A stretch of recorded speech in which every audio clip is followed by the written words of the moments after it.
గురువుగారు, జ్యేష్ఠ పౌర్ణమి నాడు వట సావిత్రి వ్రతాన్ని ఆచరిస్తారు కదా, ఈ వ్రతం యొక్క ప్రత్యేకత ఏంటో తెలియజేస్తారా? వట సావిత్రి వ్రతం. వటము అంటే మర్రి చెట్టు.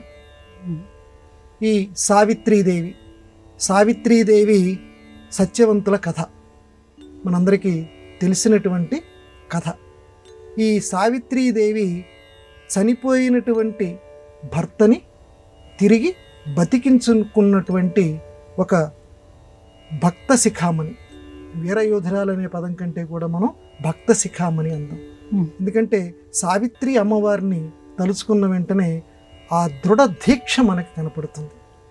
సావిత్రి లాంటి దృఢ దీక్ష రావాలని నేటికి కూడా ఆధునిక యుగంలో మర్రి చెట్టు కింద కొంతమంది పూర్వాచార పరాయణులైనటువంటి వాళ్ళు సావిత్రి వ్రతాన్ని ఆచరిస్తూ ఉంటారు.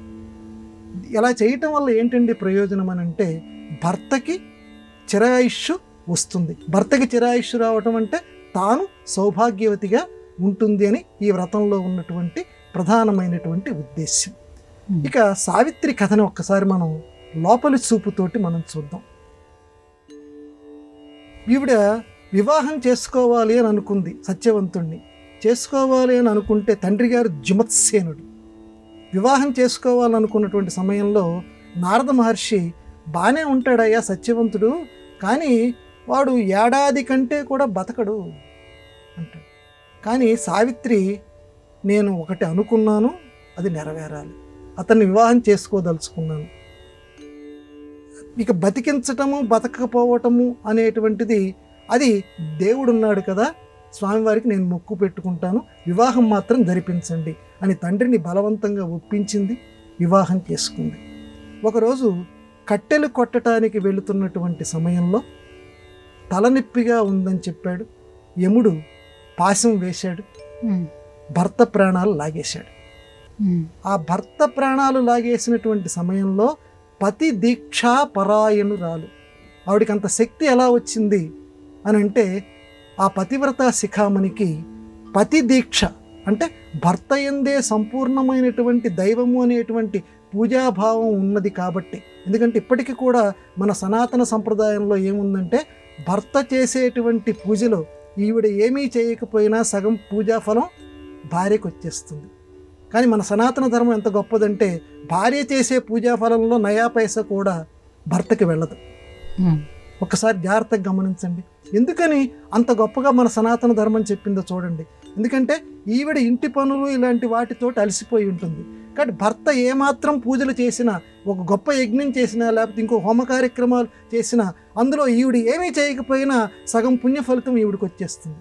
కానీ భార్య పూజ చేస్తే మాత్రం, నా ఇంట్లో నా భార్య దీపం వెలిగిస్తోంది కదా, నా ఇంట్లో నా భార్య పూజ చేస్తోంది కదా అని భర్త కూర్చుంటే, వాడు ఏమీ చేయకుండా ఉంటే మొత్తం ఫలితం ఆవిడికి మాత్రమే వెళుతుంది, భర్త గారికి రాదు. ఇది మన సనాతన ధర్మం చెప్తోంది. ఈ ధర్మ సూక్ష్మం బాగా తెలిసినటువంటిది సావిత్రి మహాదేవి, ఆ పతివ్రత శిఖామణి. అందువల్ల భర్తతో పాటుగా తాను కూడా పూజా కార్యక్రమాలు నిర్వహించేటువంటి స్వభావం కలిగినటువంటిది.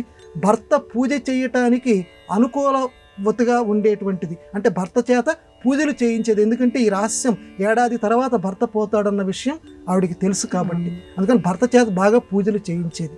సరే, యముణ్ణి ప్రసన్నం చేసుకుంది, అది అందరికీ తెలిసినటువంటి కథే. చేసుకున్న తర్వాత ఆ పుత్రులు కావాలి. ఎంతమంది అని అంటే, ఈ రోజుల్లో అయితే వామ్మో ఇంతమంది పుత్రులా మనం అనుకుంటాం. ఏకంగా 100 పుత్రులు కావాలి అని కోరుకుంది. ఇప్పటికీ కూడా మన వివాహ మంత్రాల్లో ఆ అర్థం తెలుసుకుంటే మనం బెంబేలు పడిపోతాం. నీకు 12వ కుమారుడు, 13వ కుమారుడు, 100 మంది కుమారులు కావాలి, ఇట్లాగా భర్త ఆశీర్వచనం చేస్తాడు వివాహం చేసుకునేటువంటి సమయంలో. ఎందుకంటే ఆనాటి కాలంలో ఈనాటి కుటుంబ నియంత్రణలు ఇలాంటివి ఉండేవి కావు. కాబట్టి ఆ రకంగా ఆవిడ 100 మంది కుమారులు కావాలి అని చిట్ట చివరిగా 4 వరాల్లో చిట్ట చివరిగా భర్తని బతికించమని కోరుకుంది.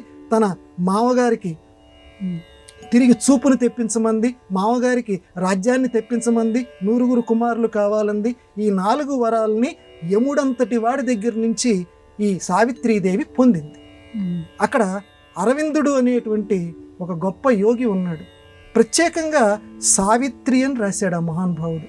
అది అందరూ కూడా చదవవలసినటువంటి లోపలి అర్థాలతోటి. ఇటు పైకి మనకి ఏదో భార్య భర్త కుమారులు తిరిగి సాధించుకుంది కాకుండా యోగ శాస్త్రానికి అన్వయిస్తూ సావిత్రిని చాలా అత్యద్భుతంగా రాశాడు. ఇంతకీ ఈ వట సావిత్రి వ్రతంలో ఏంటంటే భర్తని తిరిగి బతికించుకున్నది అంటే యముడి దగ్గర నుంచి కూడా, అంటే ఏది సాధ్యం కాదో దాన్ని సాధించేటువంటి తత్వాన్ని ఈ వట సావిత్రి వ్రతం ద్వారా ఆధునిక మహిళామణులు కూడా గ్రహించుదురుగాక.